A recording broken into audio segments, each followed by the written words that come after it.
our youths are trying, they are enduring so much. Because when you visit Abuja and other areas of the nation and come to an area and will not have anywhere to say, NDDC has tried or the federal government has tried, you'll be annoyed. And you move in. And when you move in, you say royal fathers requested them to go out to streets. So I would also advise the federal government to release, somebody has mentioned areas of debt owed to the NDDC. I know that even from the first board till now, the federal government is still owing NDDC. You cannot embark on any project without money. Without fund, you cannot. The MD or the chairman will not use their blood to develop this place. And everybody is on them. Everybody is on the board. Everybody is, NDDC is not doing anything. They are eating our money. You cannot eat money you have not seen. And you cannot eat money raw. You must embark on projects. So we are saying, federal government should see that, one, they release areas of funds for NDDC. Two, they should see NDDC as a statutory board and not dissolve them anyhow. Wake up in the morning, you say they are going. And they should cease to consume what do you call it? Caretaker. No more caretaker, no more interim. These things should be stopped. Thank you and God bless.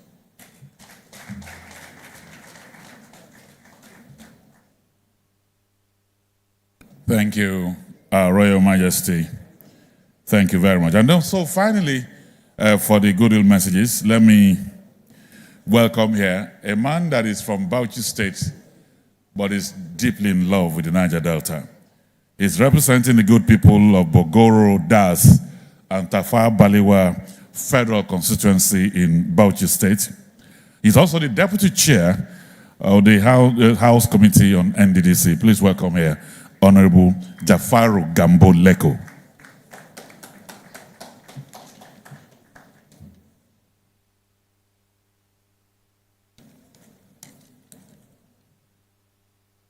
Thank you, His Excellency, the Executive Governor of Imo State, heavily represented by Her Excellency, the Deputy Governor. They said behind any successful governor, there must be a woman. And that is why the Governor of Progressive Governors is successful. You are welcome, ma. The Chairman of Government Board of the NDDC, the Managing Director and his team, the representative of the National Security Advisor, our royal fathers here, other highly respected, distinguished stakeholders that are here. You are all welcome. I'm standing in here to give a goodwill message of the leadership of the National Assembly under the leadership of His Excellency Dr. Tajuddin Abbas and my chairman of the Committee on NDDC, Right Honorable Tache Swenu Ibori. I think for me, this very important summit is timely. Just yesterday, the board management of NDDC appeared before the committee, and those who were there have seen the level of collaboration we have. Because I have been watching, it has never been like this. When I was about to come in yesterday, my chairman asked me to stay back so that we work on the budget. But I said, I want to be here. And my coming here is deliberate. It's for me to be able to get a feedback because I have listened to so many speakers. Before now, the budget of NDDC has never seen light of the day. But I want to assure you, with the collaboration that is happening both here with the stakeholders and the National Assembly, I want to assure you we'll do all what it takes to ensure that this budget is passed and within very necessary good time. Because this collaboration of this new board is not just with the stakeholders, we also have that very good collaboration with the National Assembly. And I must have to commend Mr. President for choosing these very, very passionate people to lead the NDDC.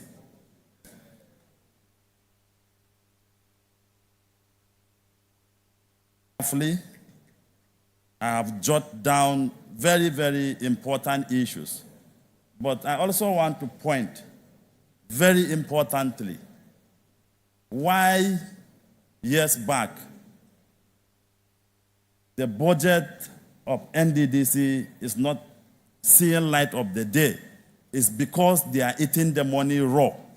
But this present management are not eating the money raw. They are performing because they have executed and we witnessed number of projects. So therefore, we are committed because the management and board are committed. We will continue to ensure that the National Assembly will continue to inject money, and as I promised, within the shortest possible time, God willing, we are passing this budget.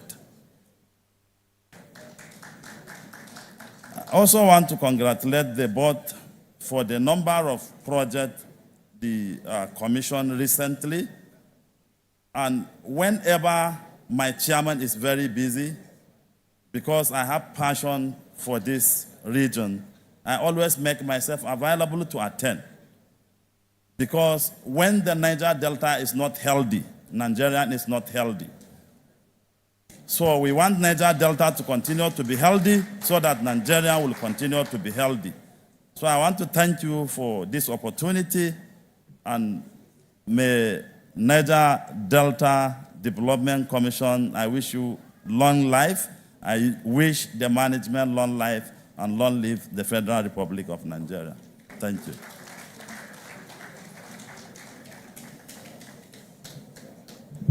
You know, he carries his family history with humility. That's the grandson of the legendary Tafawa Balewa. Amazing. But he carries his legacy and the family history with humility. Thank you very much. And while he was speaking, our distinguished senators walked in. I'd like to welcome here Distinguished Senator Williams Eteng Jonah. He's the chairman Senate Committee on Upstream Petroleum Resources. Senator Jimo Ibrahim Folorunshaw is also here with us. Senator Benson Friday Kombowe. Senator Emmanuel M. Udende. Senator Austin O. Akobundo. Senator Joel Onowakpo Thompson. Senator Anthony Ani. Senator Tony Nwoye. Senator Kelvin Chukwu. And Senator Onyeso Allwell. Senator Olajide Ikpe Songba. They're all here. Can we appreciate all the distinguished senators that are here? But to finally wrap up our goodwill this afternoon, let me welcome here Distinguished Senator Williams Eteng Jonah. Distinguished Senator, there was a rule of 2 minutes. I don't know if it will affect the right chamber. Thank you very much. I welcome you. Thank you very much. Good morning. Our chairman,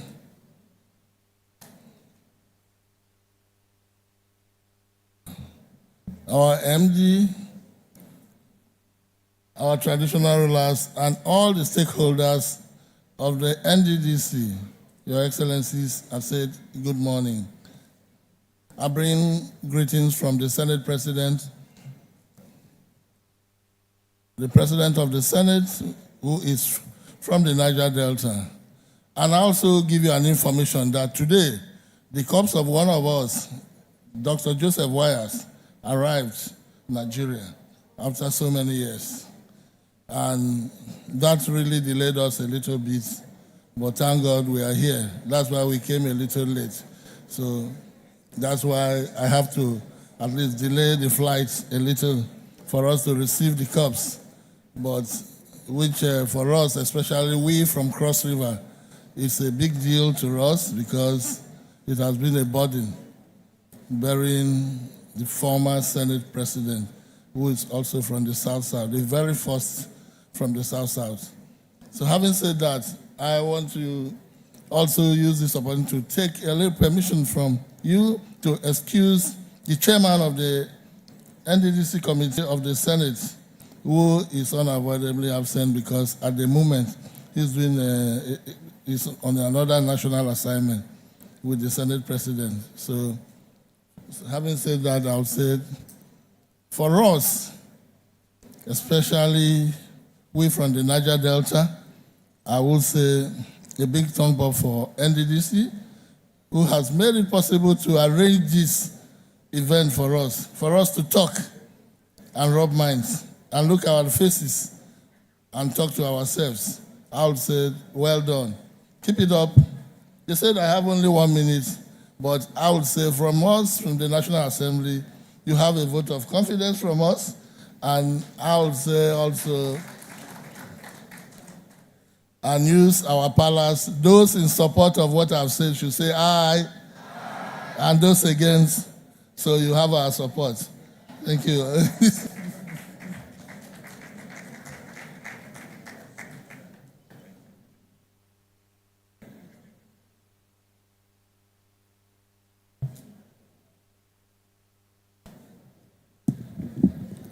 Distinguished ladies and gentlemen, development in the Niger Delta region rests on the foundation of security. And so we're happy to delve into one of the high points of this pre-summit technical session. May I have the honor, privilege of introducing and inviting on stage the lead presenter of today, Malam Nuhu Ribadu, National Security Advisor, NSA, ably represented by Mrs. Osaritin Ihoma Grace.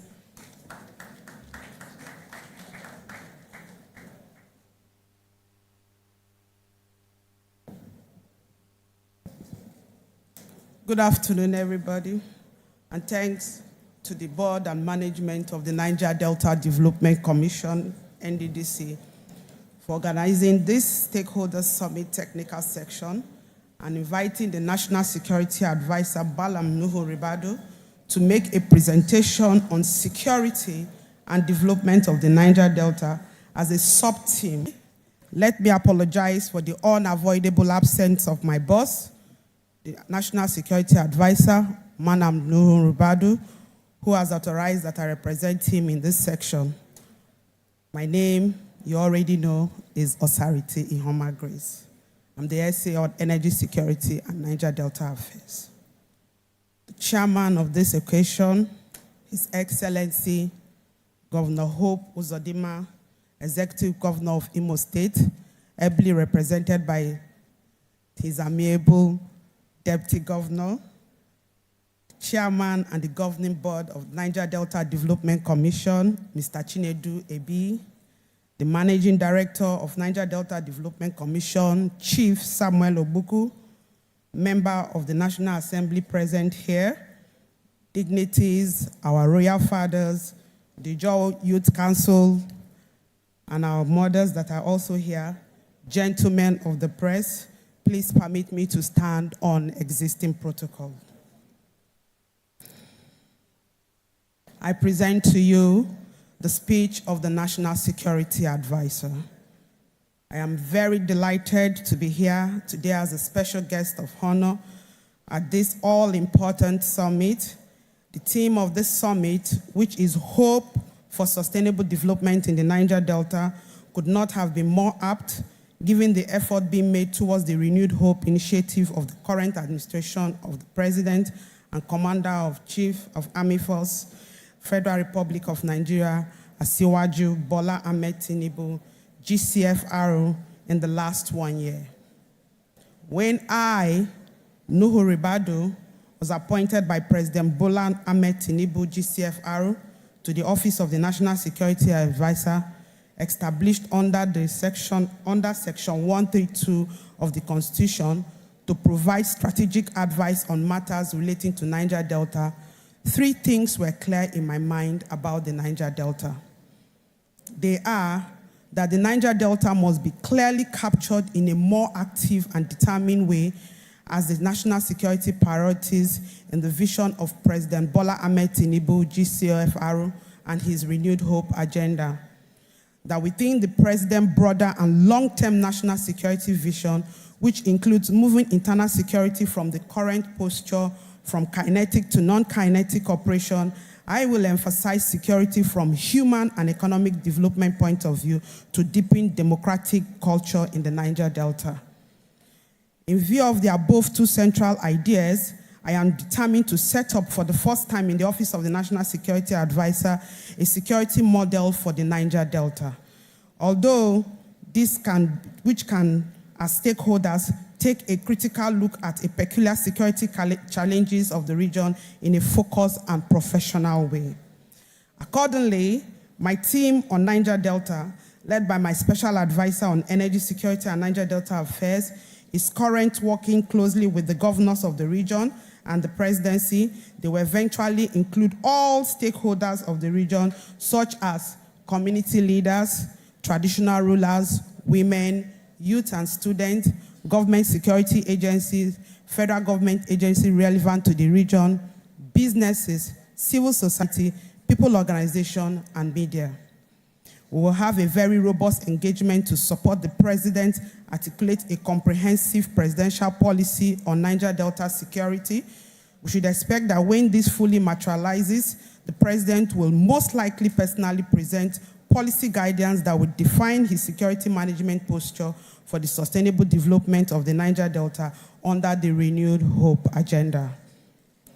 Distinguished ladies and gentlemen, let me give you a clue into the emerging policy direction.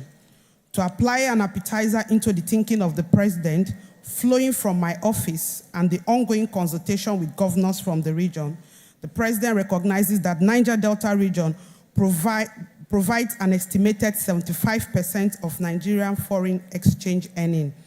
Also evident that most of Nigeria's maritime domain and international coastline outside of Lagos, all of which are within the Gulf of Guinea and are in the coast of Niger Delta, and this region is critical to the development of Nigeria blue economy.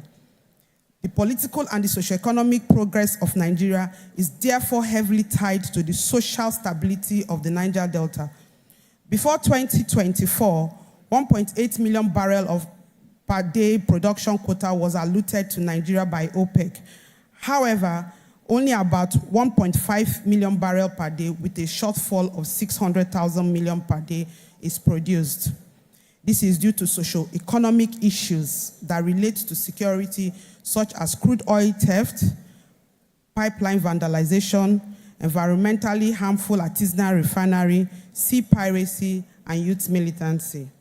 The President is deeply concerned that the purpose of the federal agency, which we know are supposed to respond to socio-economic issues, stabilize and integrate the region, is not proving successful.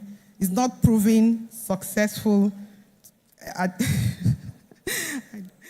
proving successful.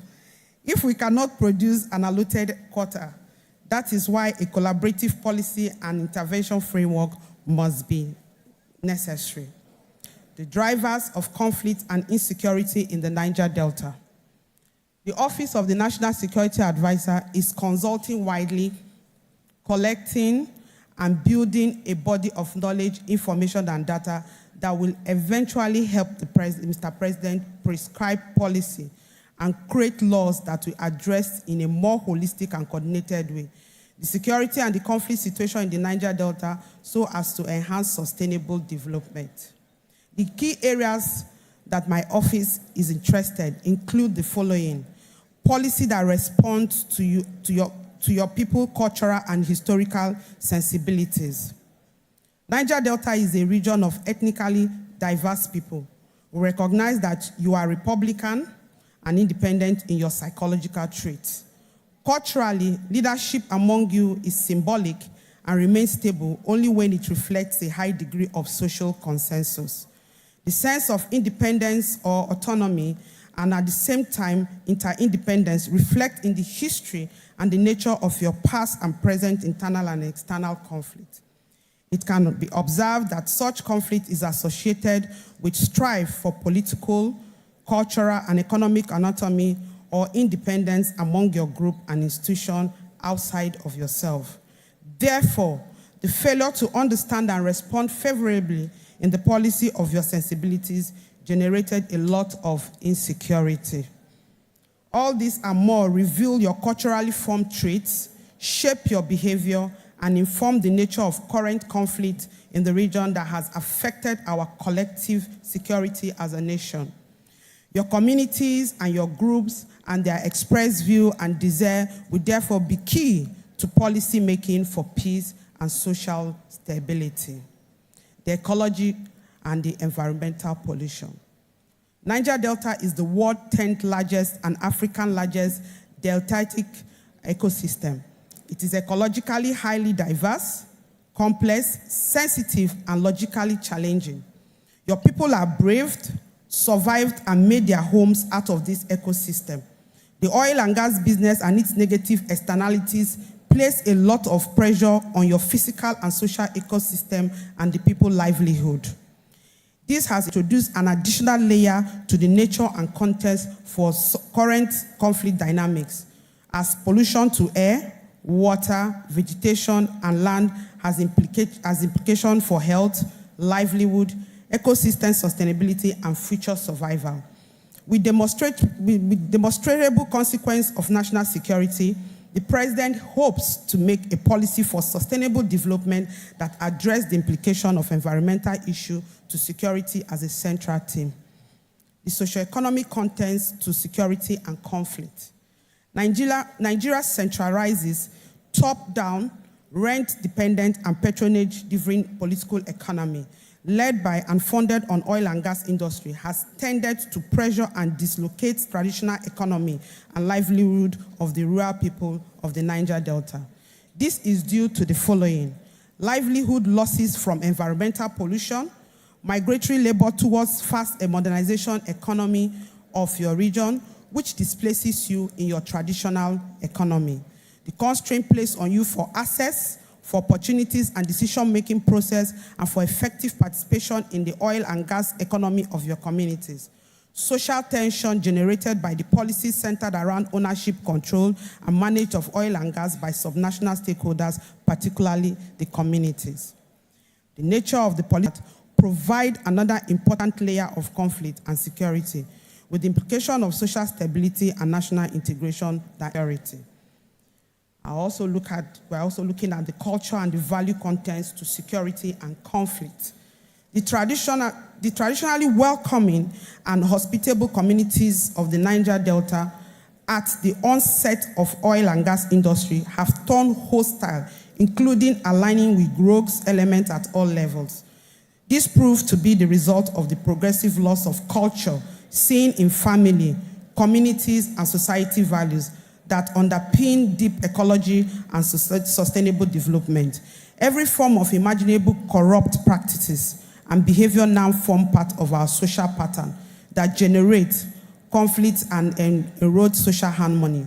Many attribute this to degenerating national leadership, political culture, and inability of the communities to cope and survive under happening changes in a way that preserves traditional value system.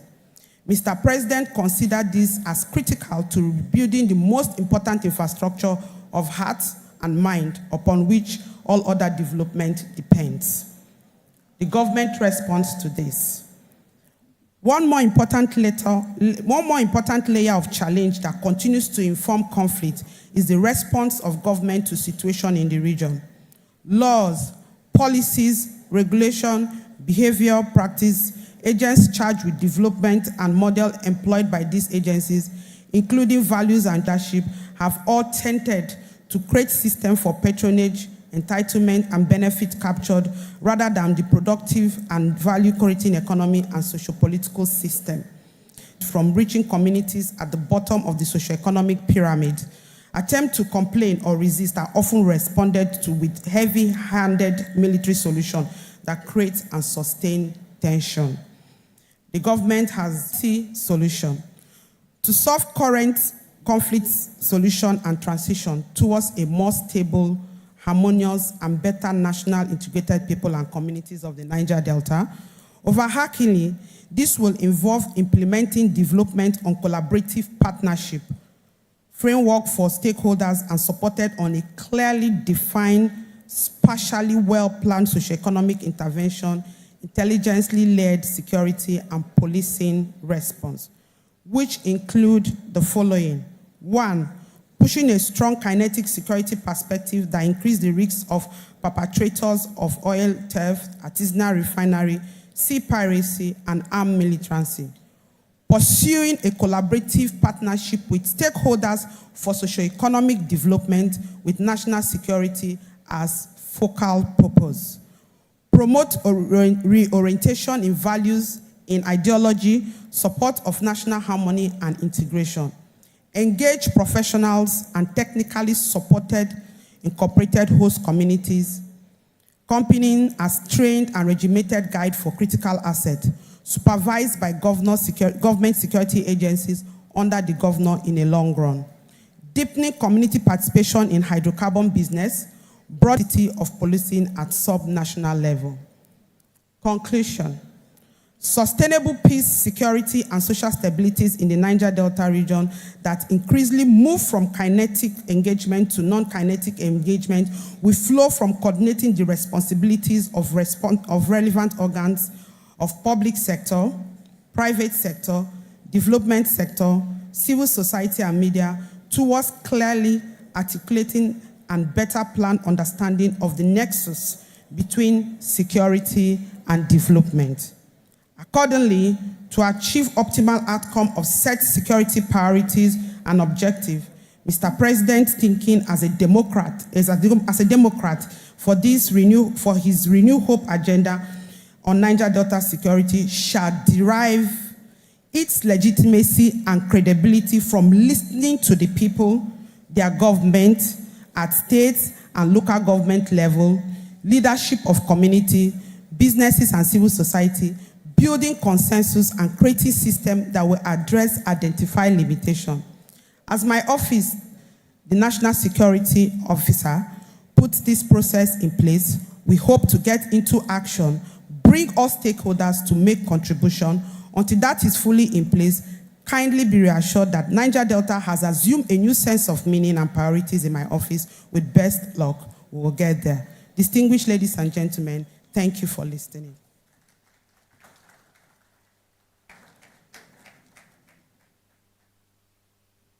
Thank you very much. Our best regards to Madam Nuhu Ribadu, the National Security Advisor of the Federation. Thank you very much.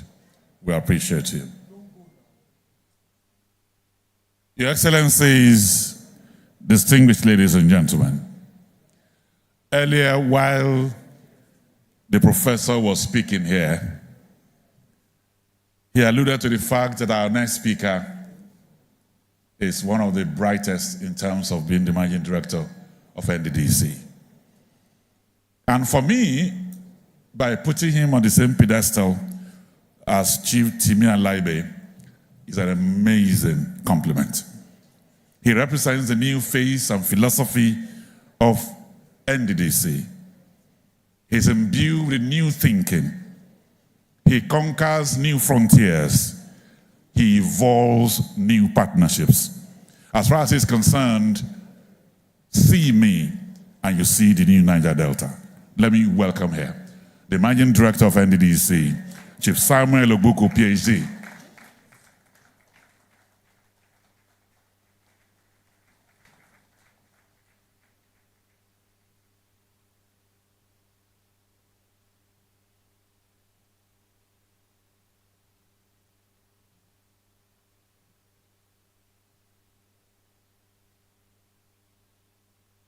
Your Excellency, the Governor of Imo State, here represented by Her Excellency, the Deputy Governor, our special guest of honor, the NSA represented here, our National Assembly members, starting with the distinguished senators and House of Reps members, the chairman of the governing board of NDDC, executive directors, members of the board of NDDC.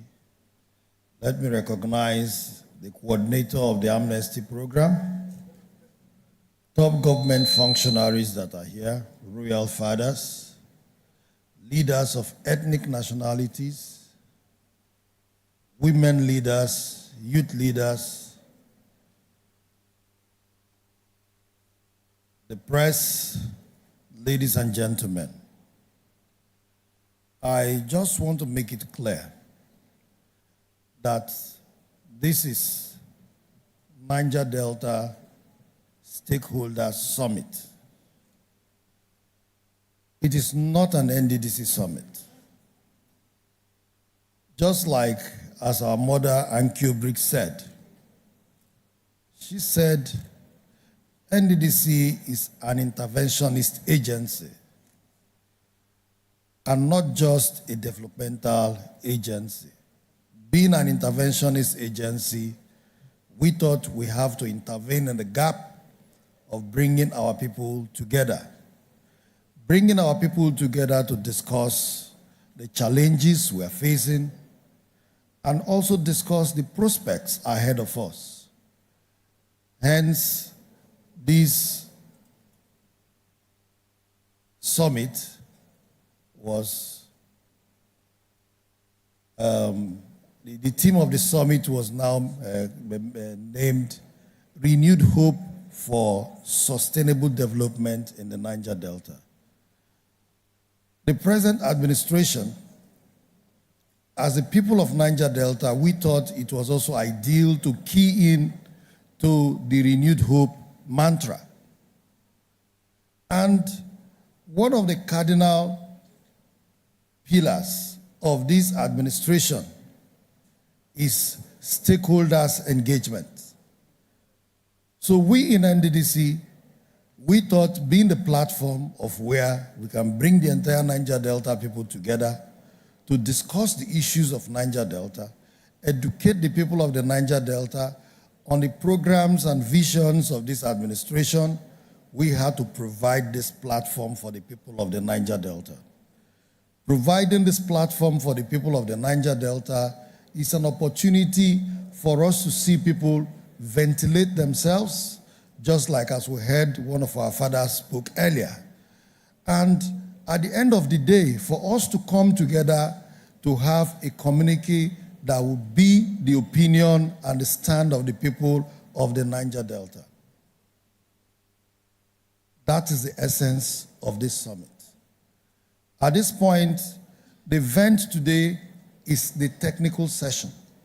The technical session is actually the most important aspect of this summit because the technical session will give opportunity to participants to also contribute their voice and their opinion to what will form the communique while we work towards having the main event on the 12th, which is on Friday, where we're expected to have our former president as chairman of the occasion and the president of the Senate as the chief host of that event, and also all our governors in attendance, our ministers, other public office holders, our National Assembly members, and every leader of thought in the Niger Delta.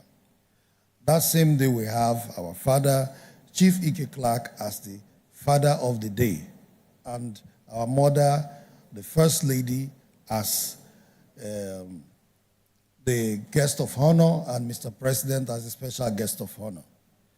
I thought I should use this opportunity to give a little brief of this summit, because this summit, it is to aggregate and also evaluate how far we have gone.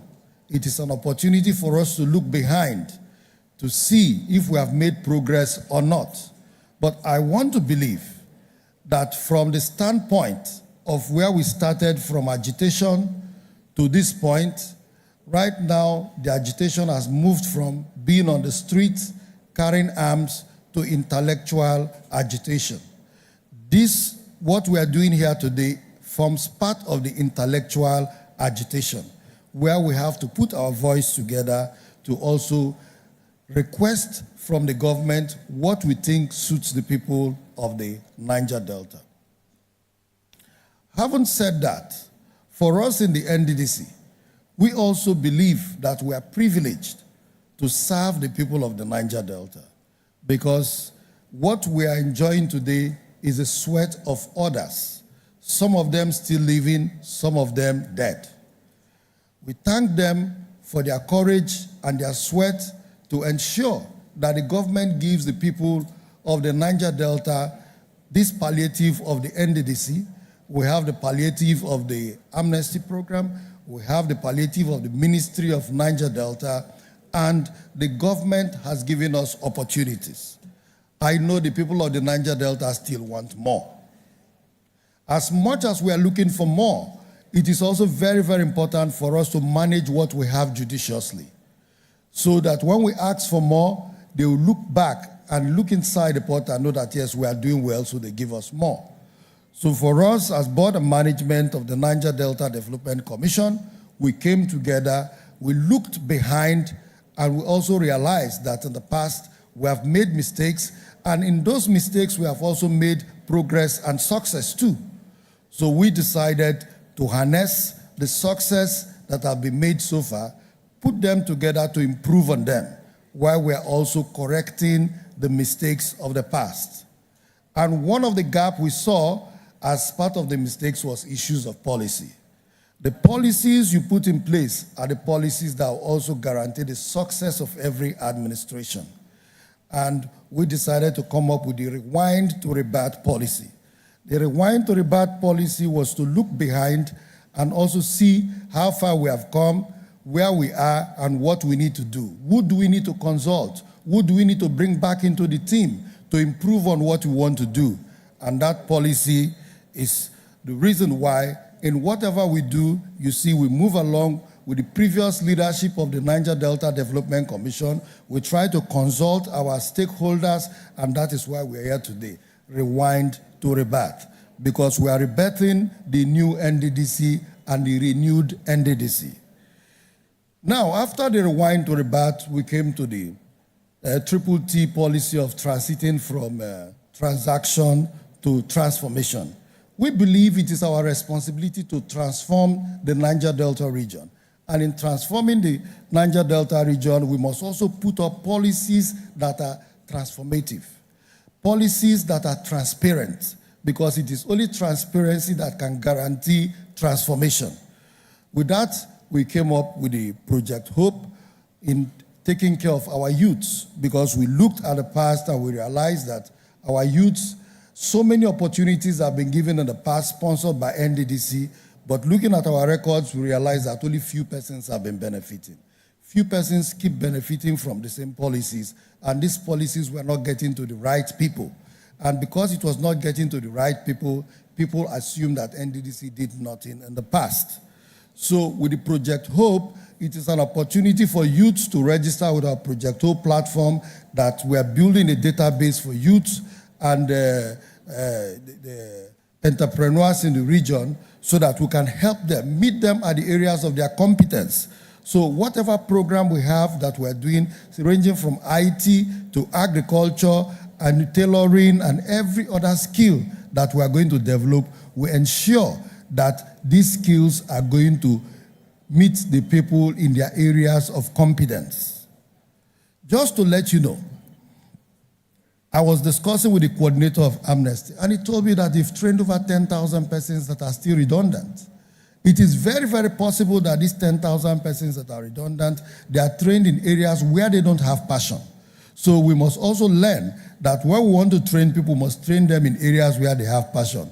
Hence, in the database, it is being provided that you must also indicate your area of interest. So if we are picking you, it is sure that it is an area where you have passion. Because in the past, you tell the MD to nominate 10 persons. I nominate just friends and family members. These persons, I don't know if they are really interested in what you're telling me to nominate them for. Hence, it will produce no result. But with this, we are sure that we are going to get result. That is part of the transformation that we are bringing into the NDDC. Now, having said that, we're also encouraging youths across the Niger Delta to still take opportunity to register in the Project Hope database. Because going forward, we may not be talking to you if you come to our office. We'll only meet you in the database. That gives opportunity to everybody, whether you are in Akure, whether you are in Owerri, whether you are in Asaba. That means from the database, you can have that opportunity without knowing anybody in the NDDC headquarters. Now we also came up with the commerce and industry, which we had to partner with the Niger Delta Chamber of Commerce. Because in that, we thought there's also the need to support our entrepreneurs in the region. And in supporting the entrepreneurs in the region, how do you identify entrepreneurs? We thought the Niger Delta Chamber of Commerce should be able to register its own entrepreneurs and let us deal with their members. So their members will form the bulk of the entrepreneurs in the region. So with that, we are going to meet entrepreneurs, the genuine ones, not portfolio businessmen, whom, when given money, they assume it is free money. So we are doing that, and we are also going to do that as a tripartite partnership, also bringing the Bank of Industry. So anybody who benefits, you must be qualified to benefit from it so that money is not wasted because money is scarce. So these are the policies we are putting in place in the renewed Niger Delta under transparent process so that everybody that is qualified can have access to benefit. It will not be an idea of who you know. That time, I think, is of the past. And with all that, we are now looking at projects in NDDC. Projects in NDDC, I can assure you, for those who have done projects recently in NDDC, you realize that NDDC is not NDDC of yesterday. I have people who have come to meet me who have said they have issues with our consultants who are inspecting their project, and I can assure you, you cannot beat our system right now, because the system we have put in place are systems that will ensure that it protects the institution and also protect the funds we have. In the past, people have said all sorts of things about NDDC where contracts are substandard and the rest of them. But I challenge you, come back. You will not have that kind of situation again. So all these structures we are putting in place just to ensure that NDDC has a new image and a new name. In the past, even the contract award process of NDDC, you realize that people talk about fake contracts and the rest of them because people used to fake the award letters of NDDC. We have also taken a step further by improving on our award letters to ensure that our award letters have serial numbers and barcodes, and it has a database. So when you bring a fake award, it will never pass through the system. These are all the things we have put in place in NDDC. We are doing all this so that nobody will challenge us with issues of non-performance because we just want to waste government fund. We are doing all this to protect the institution and to ensure that whatever little fund that is given to us is judiciously used for the benefit of the people. And to culminate this, we have decided to engage KPMG to design internal corporate governance system for us. Because one of the major gaps we saw in NDDC was that NDDC was vulnerable because it has no governance structure. So KPMG right now, just 2 weeks ago, they submitted a preliminary report of the governance advisory which they are putting together for NDDC and also developing SOPs. This is going to regulate us internally and also regulate us externally. So people who call from outside to say, NDDC do this, you also look at our SOPs, our governance structure, and you know what is possible and what is not possible. Because funny enough, I sit down in the office, I see people walk from everywhere and come, they bring proposals. This is what we want to do. Ordinarily, organizations do not work that way. For you to bring a proposal, that organization must check if actually it is part of the policies of that organization. But where there is no governance structure, anybody can come to NDDC to say, we want to train widows, we want to train this, we want to train that. But with that, it's going to define and specify. Because, NDDC was actually formed as an interventionist agency without limited role.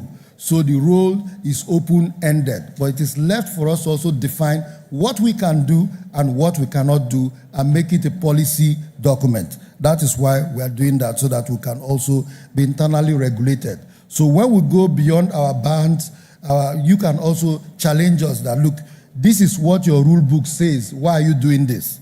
So we are doing all this so that we, as those in the hem, will also be regulated too, so that anybody who comes in as MD of NDDC cannot take advantage of those loopholes to mismanage the place. So we are putting all that together.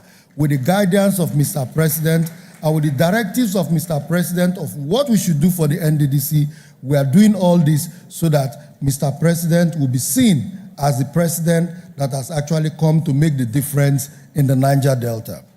Recently, you are aware, we commissioned some legacy projects in the Niger Delta, starting from the Okitipupa transmission station, which give light to about 5 local governments that have been in darkness for the past 15 years. It was a project that was started before we came in. We decided to finish it, and we also commissioned the Ogbe-Anembe Road and the Ibuno Road project with the bridge, which had about 600 meters bridge long. All those projects were projects that were started long ago, but we had to complete them and commission these projects. This is also in line with Mr. President's directive of charging us to complete all abandoned NDDC projects. But I just want to let us understand that the reason why people have not seen us touching some projects, because I know everybody have this in their mind, that NDDC, this project is abandoned in my street, this project is abandoned in my community. Why are you people not doing it? We must understand that there is issue of variation, because you cannot just go and touch a project no matter how rich you are. If even we have all the trillions, we cannot just go and touch some projects and just decide to complete them based on the current price. Some of these projects, as at when they were awarded, dollar is not what it is today. The price of cement is not what it is today. Inflation is taking place, and this project needs variation. And most of these projects were awarded through the budget. And a project that is awarded through the budget, not until you have a new budget that has that project inside, for you to now do the variation that will go through BPP and go to Federal Executive Council, you cannot touch those projects. Hence, Mr. President has directed that he is going to complete those projects through us, and it is a charge, and that is why you can see that in the budget of NDDC, there is a portion of borrowing 1 trillion, which is supposed to be tied to those specific projects.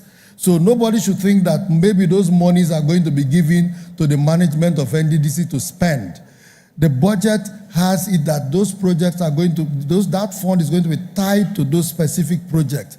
It is based on the passion of Mr. President, because Mr. President himself is not happy that Niger Delta is where it is today. And he wants to be that hero that will make that difference. That is why he's pushing us. That is why he has also put a minister in place that is also guiding us and giving us those directions. Having said this, NDDC is doing so many things recently. You have also seen our medical outreach, which we did, which was very, very successful. The Operation Light Up the Niger Delta has been very, very successful. It has reduced criminality in most of our communities, and it has also improved commerce in these communities, because most of these communities are not connected to the national grid. Hence, we cannot just keep them in darkness. So we came up with Operation Light Up the Niger Delta. NDDC is also working towards mitigating the imminent cholera that is coming up, because we know that cholera is on its way. We cannot pretend that we are not seeing. So NDDC by Thursday will be commissioning ambulances that will be distributed to the various states in the Niger Delta as part of our support for the cholera that is coming. And NDDC is also procuring cholera vaccines that will be distributed to states too. That is part of our intervention. We don't just want to wait for us to be told. We are only being proactive as a management and as a board, so that our people will know that we are here working for them. So I can tell you that NDDC is working for you. NDDC is working for the people of the Niger Delta. NDDC is willing to partner with the state government in the Niger Delta to ensure that we achieve more. NDDC is not in competition with any state. NDDC is here as a partner for development. And just recently, we had a meeting with the governors of the states of the Niger Delta, first of its kind for us to have a meeting with our advisory committee. Many boards have actually tried to dodge that because they needed absolute power. But we have realized that absolute power itself does not only corrupt absolutely, but absolute power, sometimes you can also crash. And because we don't want to crash, we need the guidance and advice from our governors, because they are the elected representatives of our people to represent the various states. We want to work with them. We want to partner with them to ensure that there is success in the Niger Delta. So where we need to put funds together to develop projects in these various states, we are willing to do that. So we are very, very open for partnership. So I'm using this opportunity to tell our state governments, do not misunderstand some of our actions. Where you don't understand, call us, let us discuss. We are not in competition at all. NDDC is also open to partner with even federal agencies. Recently, we are speaking with NSITF for training of youths in the Niger Delta. We're already going into partnership with them, which we have signed that partnership for training. So we are open to various government agencies for partnership, and we are open to even private institutions and corporate bodies that are willing to partner with the NDDC just for the sole purpose of developing the Niger Delta. We are also partnering with the IOCs too. Recently, we are going into partnership with NLNG. We have signed the MOU. We are going into the final stage of picking particular projects which we are going to jointly fund. We have looked at projects like the Bonny Ring Road, which is an NDDC project that has been abandoned because the contractor could not have access to sand. So we are partnering with NLNG to complete that. We are looking at the Ka-Ataba Bridge, which is supposed to be one of our longest bridge projects of about 1.2 kilometers, but 60% done. We are looking at that one. We are looking at the Okrika-Burukiri Road Bridge and Project, which we also want to complete. So we are looking at these signature projects, which the NLNG wants to partner with NDDC to complete. Just like as we completed the Ogbia-Nembe Road, which was a partnership between SPDC and NDDC. Now we are also challenging Chevron that NDDC is ready. Come back to the table. Let us complete the Chevron, the Madino-Escravos Road and Bridge project. We are ready to partner with you to do it. We are also saying the federal government should also bring Chevron and NDDC on one table. Let us discuss. So all these NDDC is willing to do. In areas where NDDC has failed, that is the reason why we are here for this summit. It is left for you to advise us. It is left for you to tell us what to do to make your situation better. It is not for you to go on the streets protesting. It is not for you to go to the television criticizing. It is not for you to write in the pages of newspaper insulting your leaders. This is an opportunity for you to vent what you think will serve you better and what you think we should do for you, not only NDDC, even the state government, because it is a Niger Delta summit, not just NDDC. So our opinion should not only be directed to NDDC, our opinion should be directed to NDDC, the state government, other agencies that are serving the people of the Niger Delta, and also our political office holders who are also from the Niger Delta. Thank you, and thank you.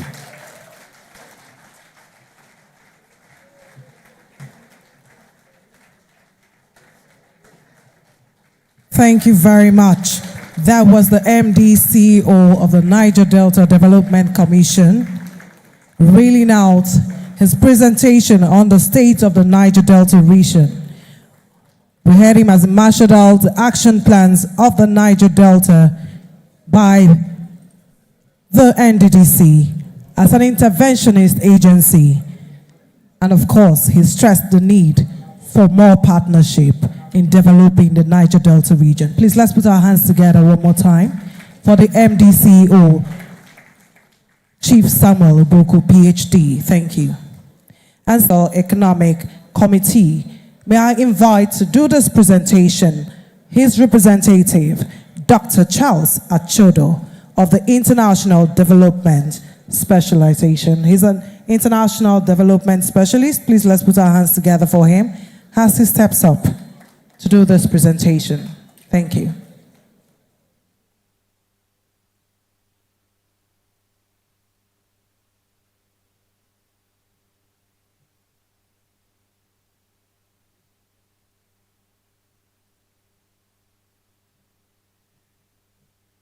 Let me just stand on the existing protocol. I wouldn't want to waste too much time on this presentation.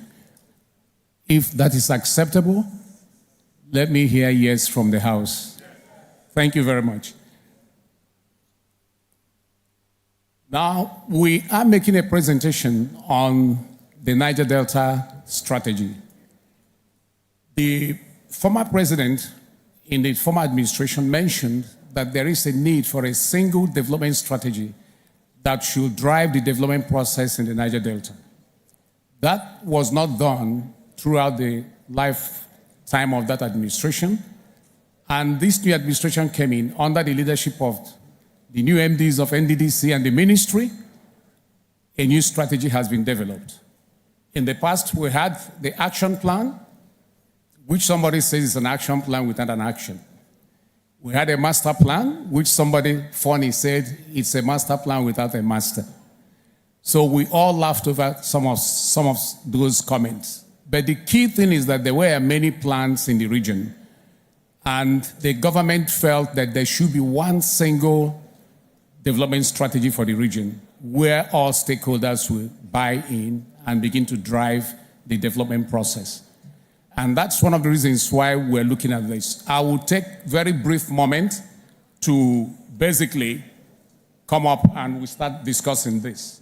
There will be a breakout session in which the 7 pillars will be discussed, and that's where substantial contribution and input will be expected from all the stakeholders on this platform. Thank you very much. So the strategy basically has a clearly defined set of objectives. And the objective is clearly, or vision is clearly looking at how to basically develop the region and ensure that certain issues that is happening in the region are addressed. Somebody did mention about a conflict. Each time I hear the Niger Delta conflict, I say there is no conflict in the Niger Delta. The people are fighting nobody. Let's be honest about it. What you have in the Delta is discontent. So there is discontent associated with the environment. There is discontent associated with lack of development. There is discontent when it comes to resource allocation. There is discontent on several other issues. Now, when you understand it within that framework, what that does is that the instrument of intervention changes. But when you look at it as a conflict, the instrument and the tools you're using are instruments that are used to address conflict, and that is not acceptable. So we are looking at it in terms of discontent issues, and we laid out essentially what the focus should be.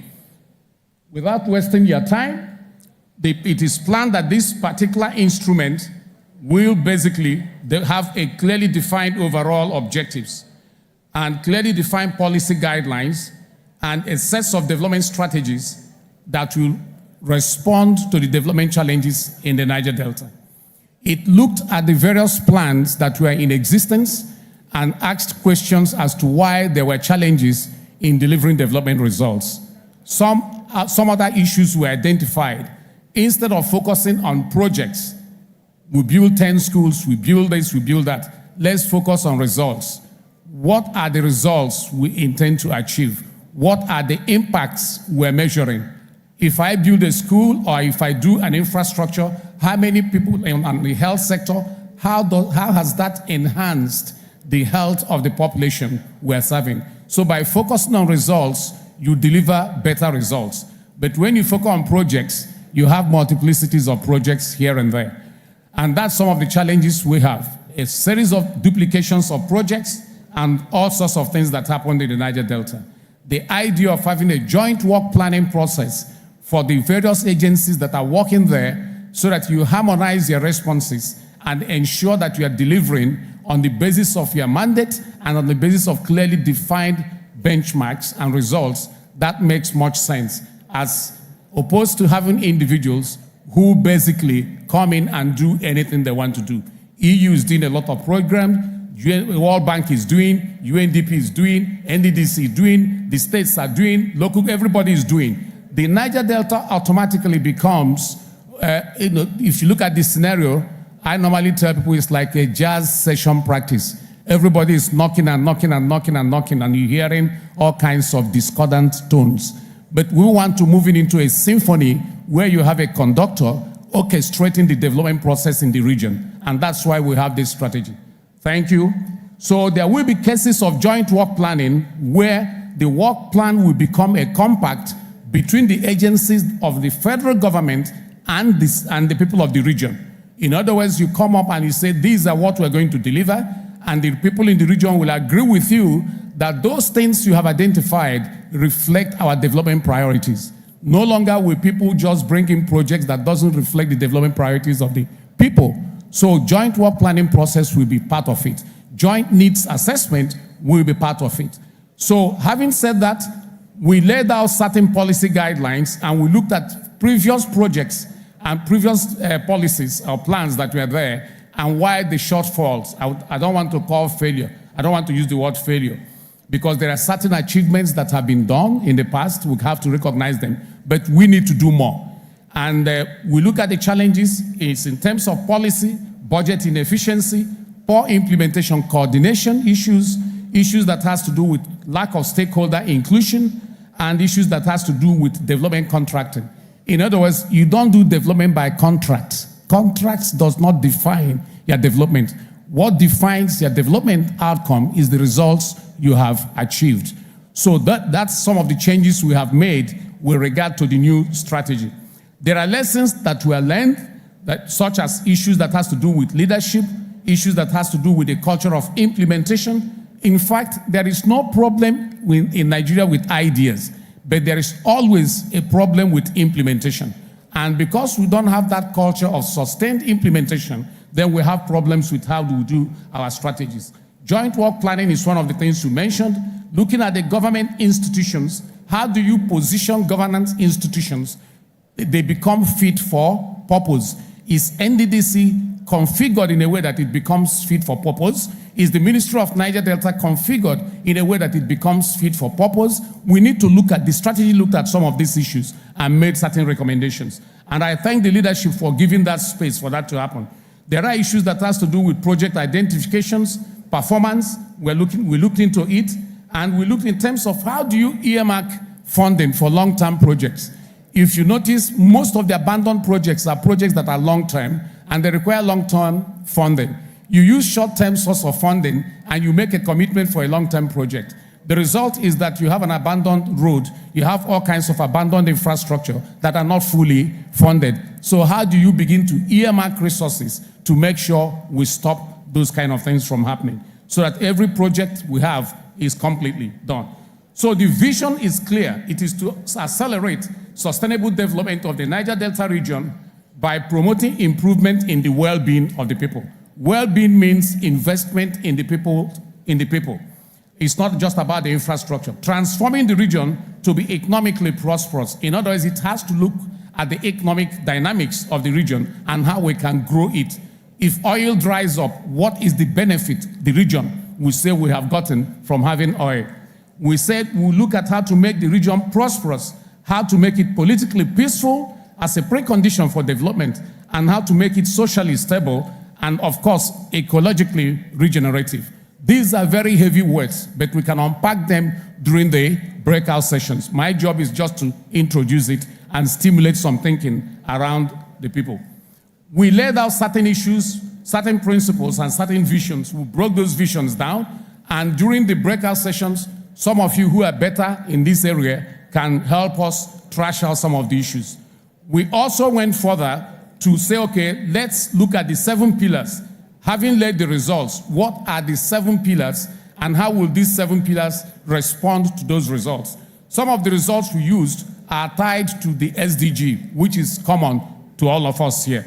And we say, let's benchmark them and let's have regional targets on them. That's basically what we have done. So there are 7 platforms or 7 pillars on which the strategy is based on. One is economic development, and it has something to do with oil and gas, solid minerals, for which this region has, but nobody talks about it. ICT, connectivity issues, private sector financing, commerce, MEs, small enterprise development, industrialization. One of the challenges is that this region has been significantly deindustrialized, and it is the deindustrialization of the region that has created a lot of unemployment and that has created a lot of challenges we have. So we are looking at some of these issues. How do we look at regional connectivity? How do we promote regional industries? And how do we deal with agriculture, fishery, and aquaculture? All these elements, how do we get them to stimulate economic growth in the region? The next pillar is human resources and capital development, or we can call it social development, basically. It is investment made in education, health sector, water and sanitation, issues that has to do with women, who are in most cases neglected in the region when we talk, youth restiveness, and of course issues that has to do with sports, creative industry. The region is endowed with all these capacities, and we need to stimulate them. You look at issues that has to do with hospitality and tourism. Actually, we put it under social, but it's an economic enterprise. So all these things are linked together. The third pillar is infrastructure. How do we create the essential infrastructure that will drive development? And infrastructure is an enabler of development, and we need it, and we need to focus on it. Regional connectivities, for instance, building roads that connect all the regions, making transportation in any of the regions nothing more than 1 hour or 1 hour 30 minutes you are there to deliver. That's essentially very important element to look at. We look at power, we look at housing, we look at urban and rural planning, and issues of growth hub development. How do you identify certain hubs that will form the basis of development? We're going to look at environmental issues. Environmental development is critical. The region has been so very much degraded as a result of the oil industry and other things. Flooding is an issue, erosion is an issue, coastal line is being eroded. How do we address all these issues? Security, law and order, or law and enforcement are also elements we are looked into, because these are preconditions for doing development. If you don't have security, if you don't have stability, the landscape for your development action, it's very fluid, and that makes it difficult. We don't want a situation where oil companies are saying we're relocating in Lagos. We have head office in this place. No. We want them back. And to get them back, we need to stabilize the region and make sure that it is safe. That's some of the issues. We mentioned some of the elements, and it will be discussed there. Governance is another issue. You can have a good strategy, but if your institutional governance systems and processes are weak, then you are as much as I can say, close to failure. So we need to see how to retool and reinforce the existing capacities and make them more effective in delivering development results. We're also looking at issues that has to do with financing. How do we, some people talked about money that is being owed and all those kind of things. How do we make sure that we mobilize not only additional resources, but at the same time, the existing ones that we have that are available, how do we justify and make sure that we're not owned again? And how do we plan properly? And how do we explore other sources of raising money to develop this region? The region is endowed, and the region must be developed. The region has everything that it takes to become a first-class region. It should be a region that should actually be the beacon of development in this country. and I don't see why it should be lacking. So we need to reinforce our resolve, and we need to reinforce our institutions, and we need to get our people energized, and we need to begin to get things done. We need to pull off our sleeves, and we need to work hard to deliver. This is what this strategy is all about. And during these sessions, I don't want to take time on this, we will be calling on every person here that this is an opportunity for you to make your input. Is that clear? Have I finished? Thank you, ladies and gentlemen. Have a great afternoon. Thank you. Thank you very much. I want to thank you all for your patience and time. For the breakout session, we have groups 1 to 7. Group 1 will be on economic development, which will focus on solid minerals, information and communication technology, macro, small and medium enterprises, industrialization, and agriculture. Facilitator will be Dr. Charles Achodo, the man that just left now. The group 2 will be human capital and social development, education, healthcare, water, sanitation, hygiene, women and youth, sports, tourism, culture, and hospitality. Dr. NDDC Nwokolo will be facilitating. Group 3, infrastructure. Component topics, transport, power, housing, urban, and rural development. Atei Beredugu, founder Point Graph mobile app, will be facilitating. Group 4, on environmental development, waste management, erosion control, flood management, biodiversity, to be facilitated by Dr. Ferdinand Gildon. Group 5, security and order, security and law and order, oil and gas, maritime security, facilitator Inuro Veals, former Commissioner for Environment, Bielsa. Group 6, governance and institutions, implementation and M&E. And all the topics, improving public sector governance, professional staffing, and many more. Facilitator Stephen Onahime. And then the final group will be on component topics, funding requirements, funding sources, which is under finance, and to be facilitated by Reginald Ihebuzo, former World Bank transactions. All of these are the 7 groups, and they have allocated close to 4 to 5 hours of doing a thorough job on all the things. But while I was talking, I just looked into the audience and I saw an entrepreneur, administrator, human communication specialist, farmer, media trainer, former commissioner of information in the state, and the former acting managing director of NDDC, Mrs. Ibim Cemetery. I recognize and I welcome you. Thank you very much.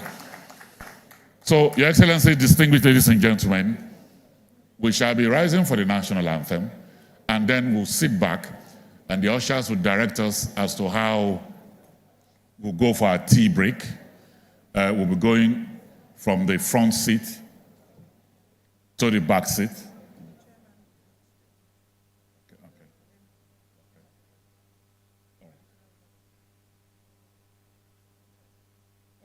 And so what I understand that the dignitaries will be led by the managing director, and maybe the chairman walks in now to the tea place. Traditional rulers, they say you should remain in the room. They will take you to where you take your tea. The rest of us, ushers will guide you row by row. But for now, shall we all rise for the national anthem? Nigeria, we hail.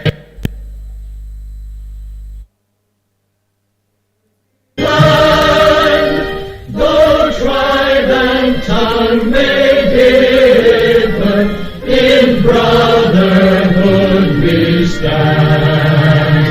Nigerians old and proud to serve our sovereign fatherland.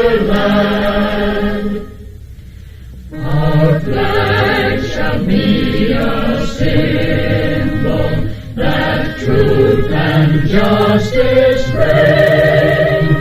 In peace or battle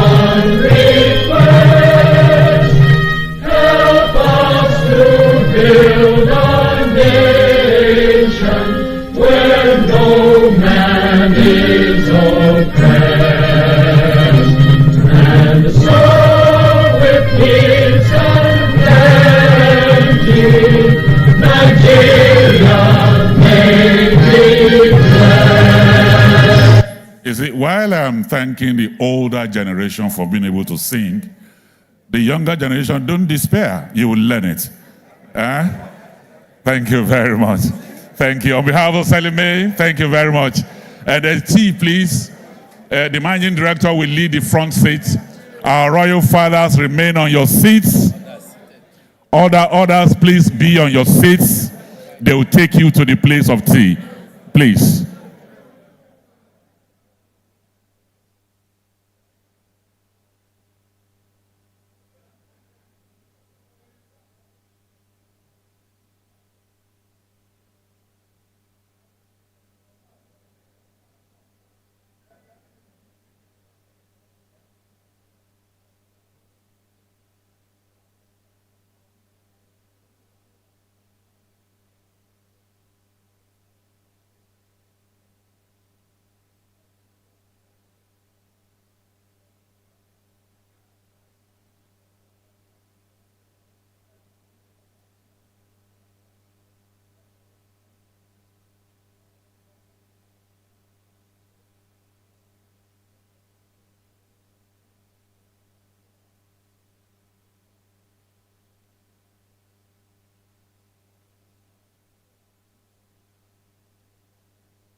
While we are inviting the VIPs to please step forward for their tea, the rest of us will be given time to go so that we can rearrange here for the breakout session.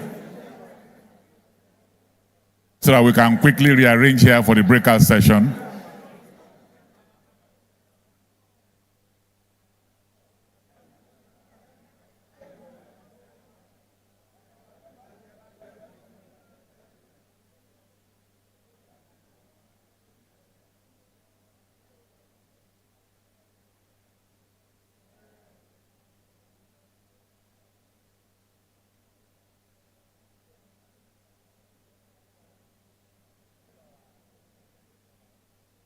Go ahead.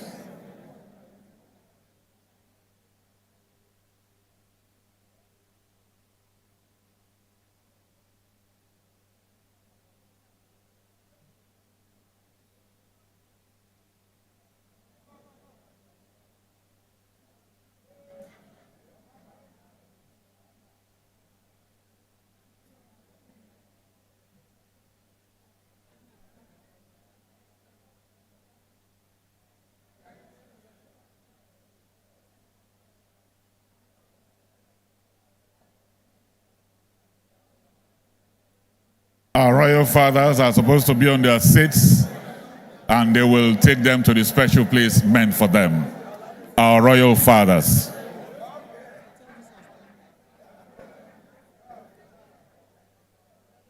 Can we clear the path for the MD to move for his tea?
Yeah, go back to sleep. You need.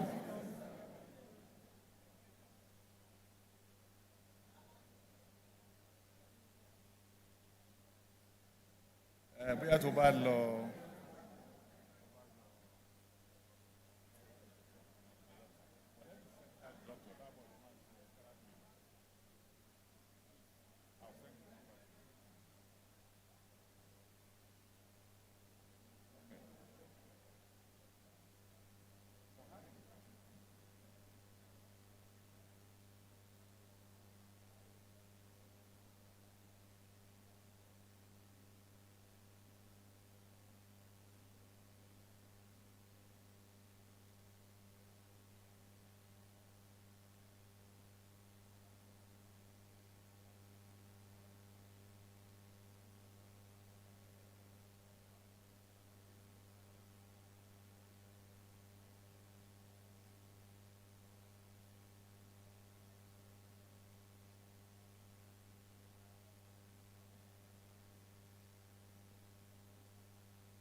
Please, let's begin to clear from the room so they can reset it for the breakout session. So they can reset it for the breakout session, please.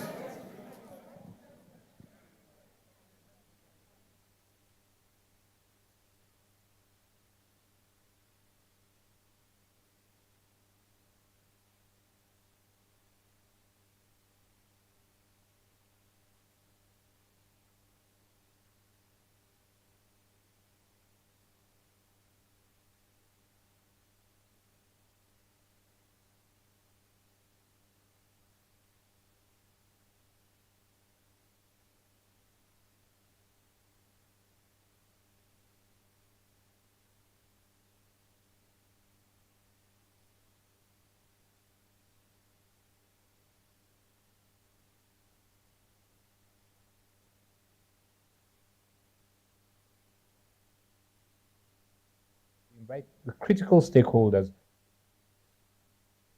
private sector and also the public sector, to sit down for 2 days and help us in fashioning out the issues and, more importantly, the solutions that are needed to drive home the sustainable development project for the region in line with Mr. President's renewed hope agenda. So we hope that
T.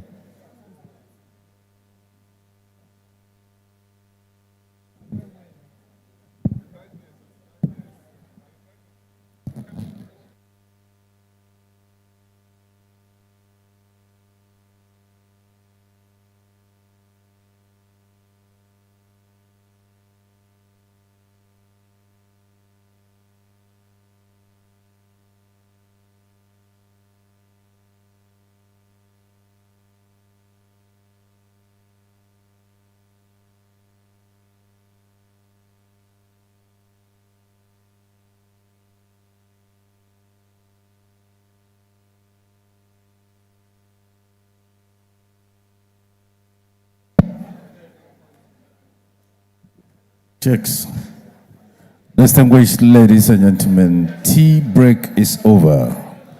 Please let's retire to the hall and identify ourselves with the different groups. Please, everyone is expected to retire to the hall for the breakout section.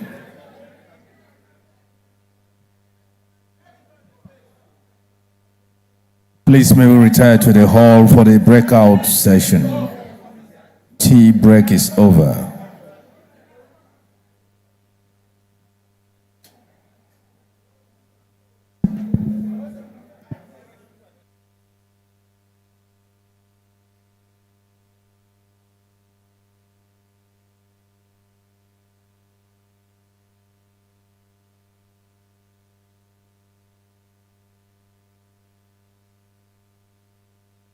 Please let's retire to the hall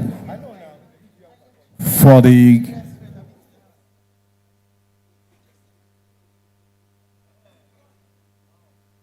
tea break is over. Let's retire to the hall for the group session, please. It's time for the breakout session.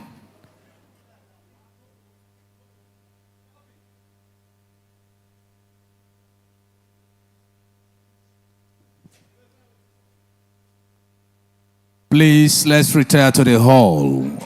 All participants and invited guests, let's retire to the hall.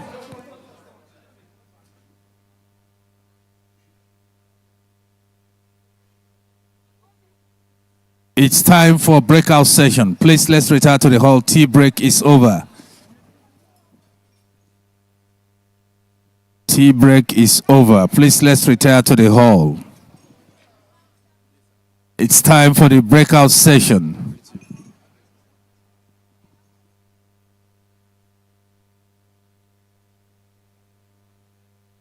Let's retire to the hall, please, for the breakout session. Tea break is over.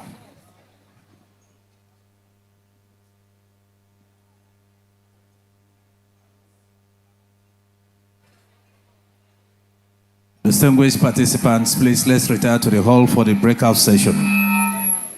Tea break is over.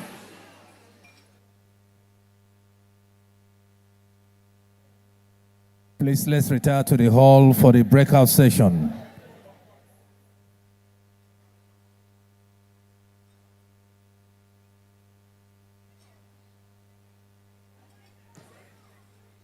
Invited guests, please let's retire to the hall for the breakout session. Tea break is over.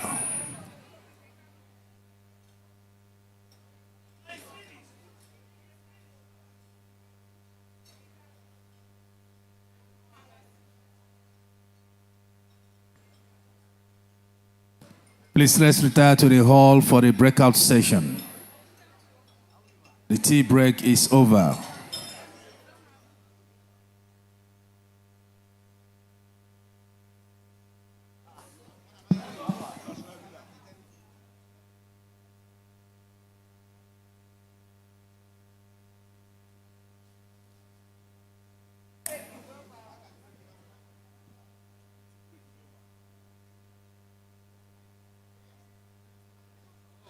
Please let's retire to the hall for the breakout session. Tea break is over.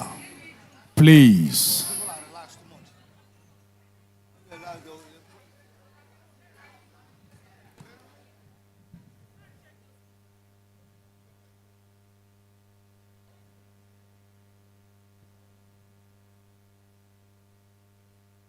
It is very important now that we all go back to the hall.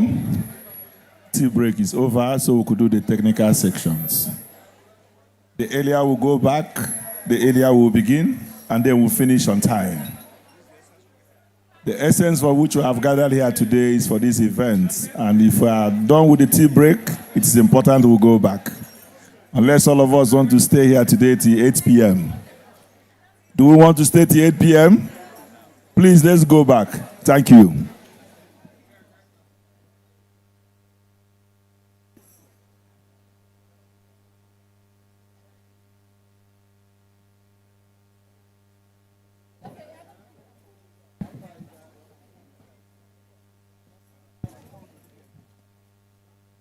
Please, let's go back to the hall for the breakout session.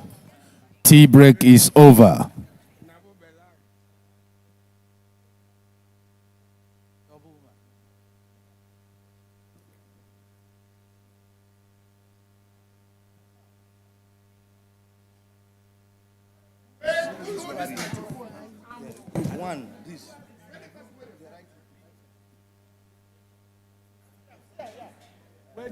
Can you make this microphone? Go to page. No, okay, no. Go to page 27. Yeah? When you go to page 27, tell them those that have the program. Go to page 27 and then identify the groups.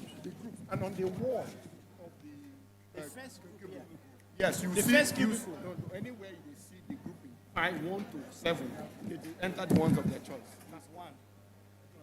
Yes, just call them like that. You read them out.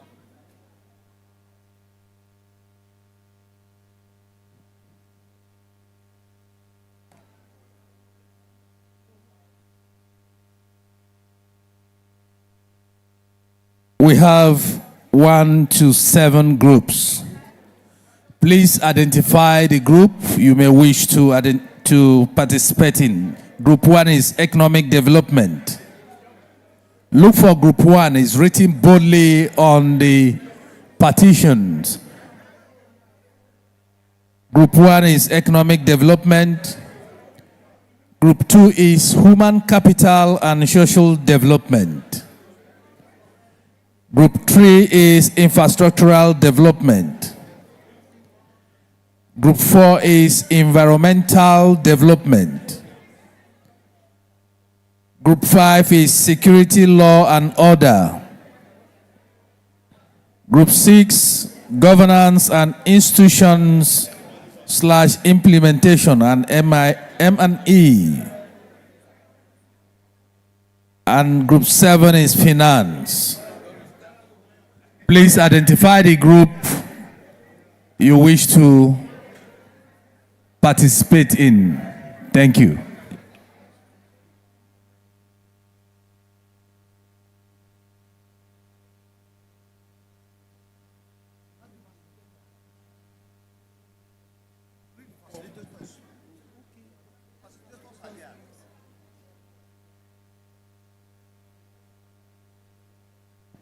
For Group 1, the facilitator is Dr. Charles Achodo, Senior Director, the next year. Group 2, the facilitator is Dr. NDDC Nwokolo. Group 3 is Ate Beredugo. The facilitator for Group 4 is Dr. Ferdinand Giadom. That is Group 5. Sorry, Group 4. Group 5 is Iniro Wills. The facilitator for Group 6 is Stephen Oneheme. And Group 7 is Reginald Ihebozo. These are the facilitators of the different groups. Please identify the group you may wish to participate in. Group 1 through Group 7. Let me repeat the groups. 1 is economic development. 2, human capital and social development. Group 3, infrastructure development. Group 4, environmental development. Group 5, security, law, and order. Group 6, governance and institutions / implementation and M&E. And group 7, finance. Please identify with the group you may wish to participate in. Thank you.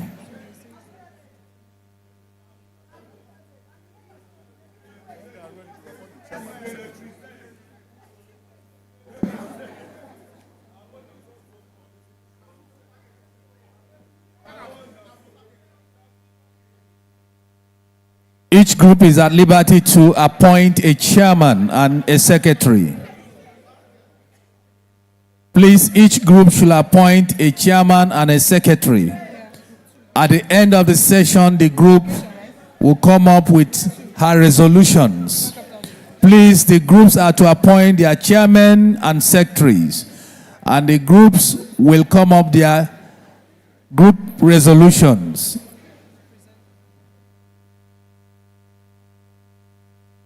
Which they will present to the House. These resolutions will be presented to the House at the close of the session.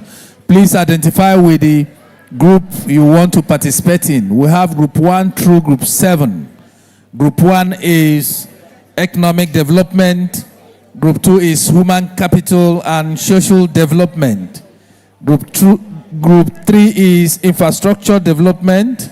Group 4 is environmental development. Group 5 is security, law and order. Group 6 is governance and infrastructure, implementation and M&E. And group 7 is finance. The groups are written on the panels. The groups are written on the panels. Look out for the group you want to participate in.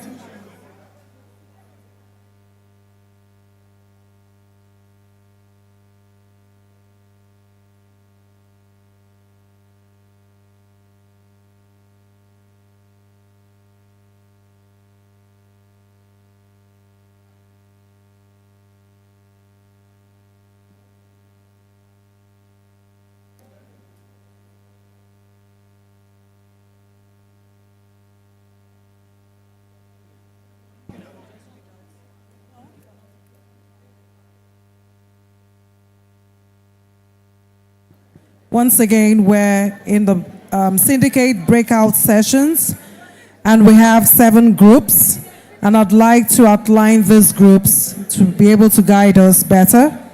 So we have group 1, economic development, and the component topics are solid minerals, information and communication technology, ICT, macro, small and medium enterprises, MSME, industrialization, agriculture, and the facilitator is Dr. Charles Achodo, Senior Director of the next year.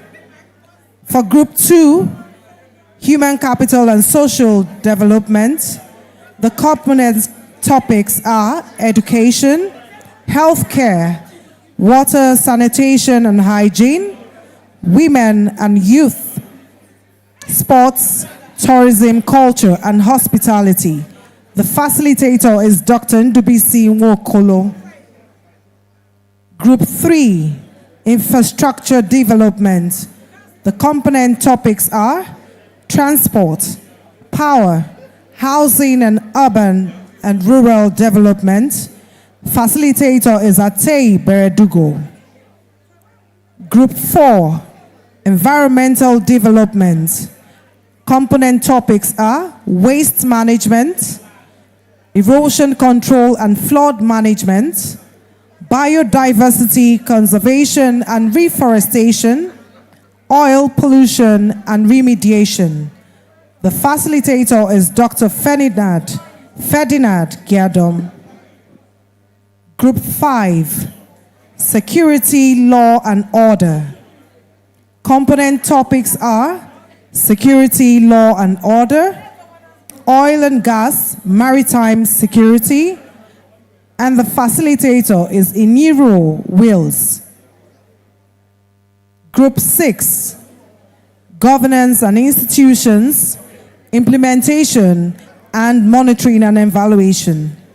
Component topics are improving public sector governance, professional staffing, rule-based execution, strengthening institutional governance of NDDC and MNDD, implementation strategy plan, communications and stakeholder management, technical support systems, planning and budget management systems, data management and M&E framework, implementing partners, other parallel and complementary programs, next steps towards implementing the nodes, NDRDS. The facilitator is Stephen Onehime. Group 7, Finance. Component topics are funding requirements, funding sources, technical collaborations, partnerships for development. And the facilitator is Reginald Ihebuzo. Please identify the group that you are most likely interested in and participate. Thank you.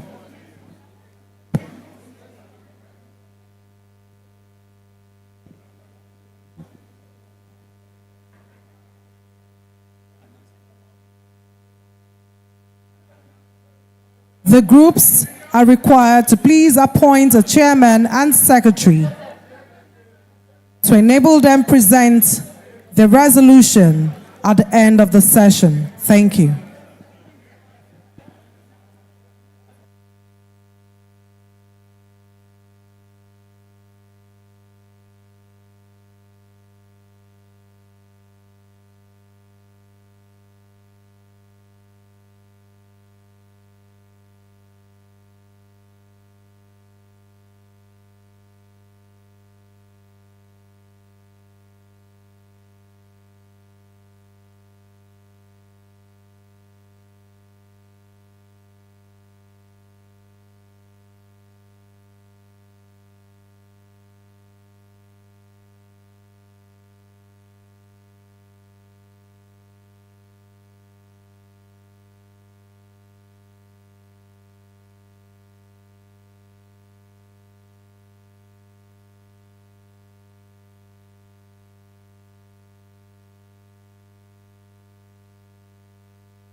The syndicate breakout session starts now.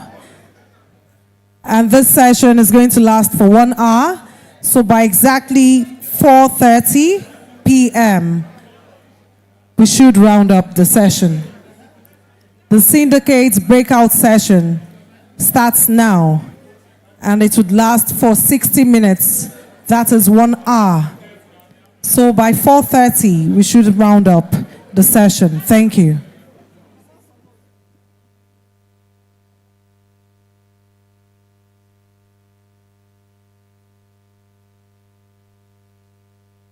Mr. Rookie, please, your attention is needed. Mr. Rookie, please come forward with the projector. Mr. Rookie.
of the cosmopolitan cities and the rural areas, where the realities are different. The types of schools available, the kinds of teachers that we have there do not even match the designed curriculum for the region. So there's lack of access to education in the region.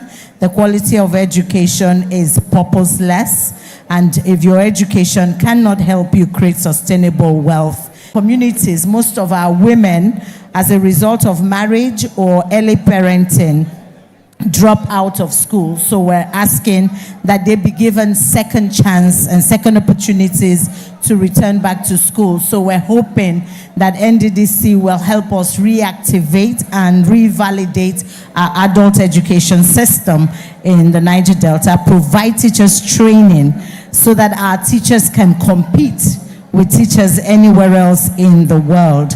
We're also advocating for vocational training to be included in whatever plan that we're doing. And for us, vocational training shouldn't just be some whoosh-wash, 2 weeks, 1 week, 3 days kind of training. It should be targeted towards building a career.